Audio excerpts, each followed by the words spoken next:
Hello friend and good morning friend and नमस्ते friend.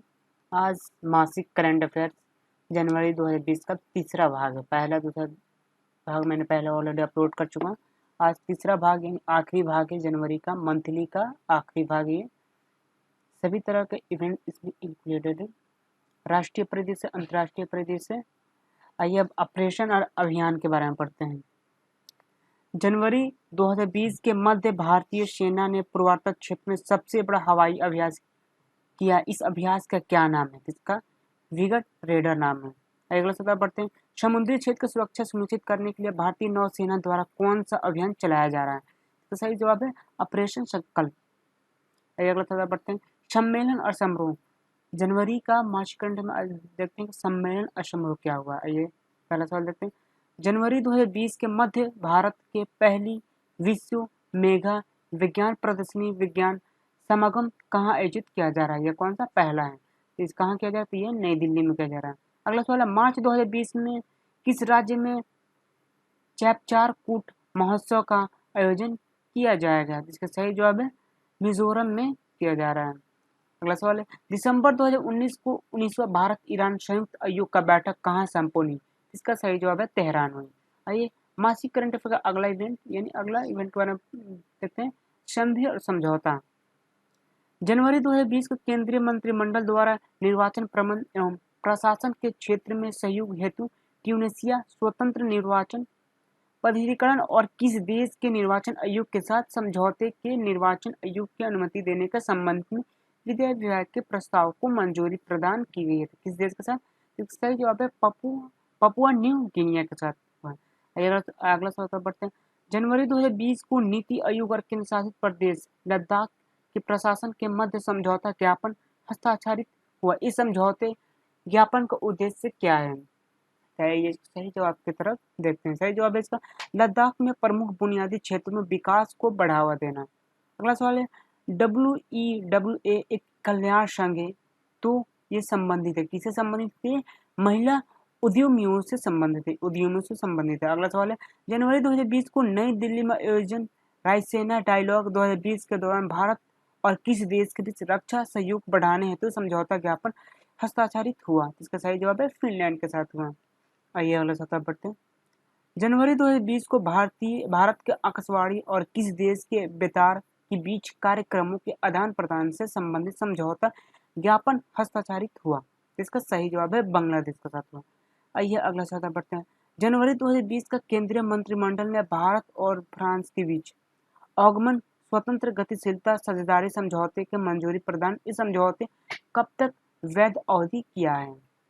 इसका सही जवाब है 7 वर्ष का है। आइए अगला सवाल बढ़ते हैं। 7 जनवरी 2020 के केंद्रीय मंत्रिमंडल ने किस क्षेत्र में सहयोग हेतु भारतीय और मंगोलिया के मध्य हुए समझौते के मंजूरी प्रदान की है? तो इसका सही जवाब है ब्राह्मण अंतरिक्ष के उपयोग और खोज गतिविधियों के लिए। आइए अगला सवाल बढ़ते हैं। दिसंबर 2019 के केंद्रीय मंत्रिमंडल द्वारा स्विट्जरलैंड संघ परिषद और भारत सरकार के बीच वायु सेवा समझौते में संशोधन हेतु मंजूरी प्रदान की गई है। वायु सेवा समझौता में संशोधन किस अनुच्छेद के तहत होगा? इसका सही जवाब है अनुच्छेद 17 के तहत होगा।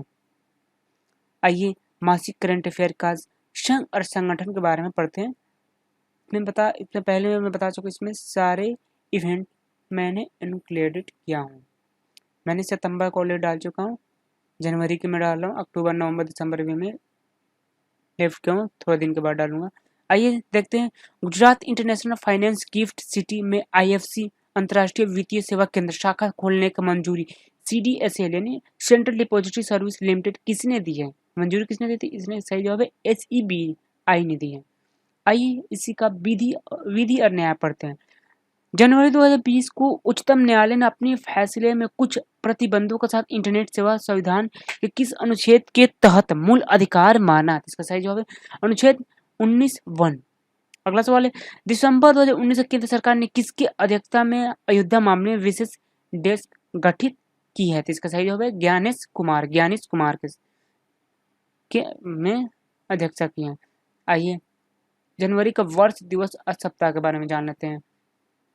जनवरी 2020 के देश भर में 10वां राष्ट्रीय मतदाता दिवस मनाया गया। वर्ष 2020 का इस दिवस का मुख्य विषय थीम क्या है? इसका सही जवाब है मजबूत लोकतंत्र के लिए चुनावी साक्षरता। अगला सवाल है अंतर्राष्ट्रीय शिक्षा दिवस कब मनाया जाता है? तो ये 24 जनवरी को मनाया जाता है। अगला सवाल है 12 जनवरी 2020 के देश भर में राष्ट्रीय युवा दिवस मनाया गया। देश भर में राष्ट्रीय युवा दिवस मनाया गया। केंद्र सरकार ने किस वर्ष इस दिवस को मानने की घोषणा की थी? इसका सही जवाब वर्ष 1984 में इसको मानने की घोषणा की। अगला सवाल है प्रवासी भारतीय दिवस कब मनाया जाता है? ये 9 जनवरी को मनाया जाता है। अगला सवाल है 10 जनवरी 2020 के संपूर्ण विश्व में विश्व हिंदी दिवस मनाया गया। इस दिवस को मानने की घोषणा कब की गई थी? इसका सही जवाब वर्ष 2006 में इसको मानने की घोषणा की गई थी। आइए अगला सवाल पढ़ते हैं। जनवरी 2020 से किस राज्य सरकार ने वर्ष 2020 को आर्टिफिशियल इंटेलिजेंस के रूप में घोषित किया था? इसका सही जवाब है तेलंगाना को। आइए मासिक करंट अफेयर के बारे में पुस्तक के बारे में पढ़ते हैं। किसमें कौन सी पुस्तक पब्लिश हुई है?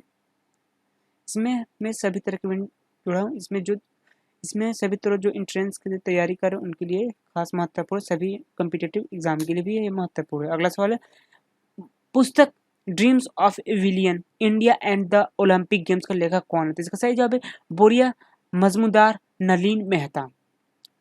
आइए अब विधि विवध पढ़ते हैं। जनवरी 2020 को भारतीय निर्वाचन आयोग द्वारा प्रथम सुकुमार सेन व्याख्यानमाला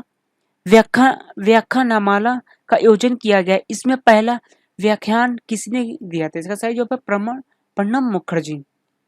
आइए अगला सत्र बढ़ते हैं। निम्न में से भारत में किस राज्य का चुनाव आयोग द्वारा पायलट आधार पर नगर निगम चुनाव में चेहरा पहचान करने का सक्षम का ऐप का उपयोग किया जाना प्रस्तावित है? इसका सही जवाब है तेलंगाना। अगला सवाल फरवरी 2020 को मध्य सरस मेला 2020 का आयोजन कहाँ किया जाएगा? तो इसका सही जवाब जगधारी में किया जाएगा। अगला सवाल नकली नोटों नकली पासपोर्ट के चलन के हतोत्साहित करने के लिए वैज्ञानिकों ने नई सिक्योरिटी प्रिंटिंग स्याही विकसित की। इसमें किसका योगदान है? तो इसका सही जवाब है CSIR राष्ट्रीय फिजिकल लेबोरेटरी के वैज्ञानिकों का। अगला सवाल है जनवरी 2020 को कहां पर रचनात्मक मेल जोल को बढ़ावा देने के लिए अपनी तरह से अनोखी सेल्फी संग्रहालय को खेला गया? इसका सही जवाब है दुबई। अगला सवाल बढ़ते हैं। विश्व का सबसे बड़ा ओपन एयर थिएटर धनु यात्रा का आयोजन निम्न में से किस भारत किस राज्य में होता है? इसका सही जवाब है उड़ीसा में होता है, उड़ीसा। अगला सवाल है राजस्व आसूचना निदेशालय का गठन कब हुआ था? इसका सही जवाब है दिसंबर 1947 में हुआ था। अगला सवाल दक्षिण भारत में किस राज्य में प्राचीनतम संस्कृत अभिलेख का खोज की गई है? तो इसका सही जवाब है आंध्र प्रदेश में। अगला सवाल है दिसंबर 2019 में किसने तेलंगाना का रेड क्रॉस सोसाइटी का मोबाइल ऐप लॉन्च किया था? इसका सही जवाब है हमारे भारत के राष्ट्रपति रामनाथ कोविंद सर ने। आइए अगला सवाल पढ़ते हैं। दिसंबर 2019 का कहां पर भारतीय लंबी दूरी तय करने वाले प्रथम CNG बस का निर्माण किया गया था? इसका सही जवाब है नई दिल्ली में ही किया गया। यह आपका मासिक करंट अफेयर का पूरा खत्म हो गया। करंट अफेयर मंथली जनवरी का यह आपका कॉम्पिटिटिव एग्जाम के लिए बहुत ही महत्वपूर्ण है। और इस जनवरी खत्म हुआ, अब मैं इसके बाद मार्च के लाऊंगा, उसके बाद फरवरी का लाऊंगा। तो देखते रहिए। वीडियो अच्छा लगे तो लाइक करें, सब्सक्राइब करें, शेयर करें। धन्यवाद फ्रेंड। अगर आपको वीडियो पसंद आया तो लाइक कीजिए, शेयर कीजिए and don't forget to subscribe it.